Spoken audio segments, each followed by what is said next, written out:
আসসালামু আলাইকুম। বেসন যদি ঠিক না থাকে, আলুর চপ কিংবা বেগুনের চপ বা কোনো চপই খেতে ভালো লাগে না।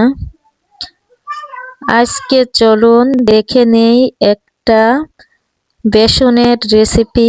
ঠিকঠাক একটা রেসিপি দিয়ে ঝটপট বেসনের একটা রেসিপি দেখে নেই। আর এই বেসনের রেসিপি আপনি 2 থেকে 3 মাস সংরক্ষণ করতে পারবেন।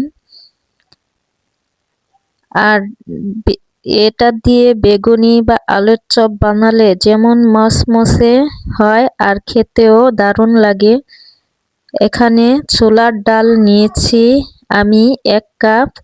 1 কাপ বুটের ডাল দিয়ে দিচ্ছি। 1 কাপ চাল, এখানে আপনারা যে কোনো চাল ব্যবহার করতে পারবেন। এসব মিশিয়ে ভালো করে মিশিয়ে নিয়ে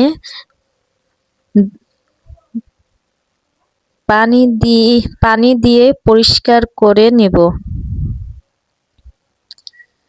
এটাকে ভালো মতো করে ধুয়ে পরিষ্কার করে নেব।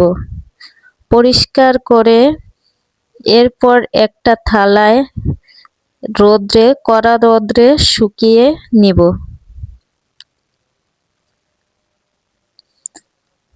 এভাবে করে কড়া রোদে দিয়ে শুকিয়ে এগুলো তারপরে আপনারা বাইরের থেকে গুঁড়ো করে নিতে পারেন 4-5 কেজি।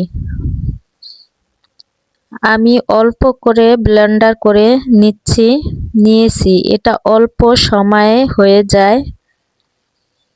যারা দেশের বাইরে আছেন, হাতের কাছে অ্যাভেলেবেল থাকে না, তারা চাইলে এরকম ভাবে গুঁড়ো করে নিতে পারবেন।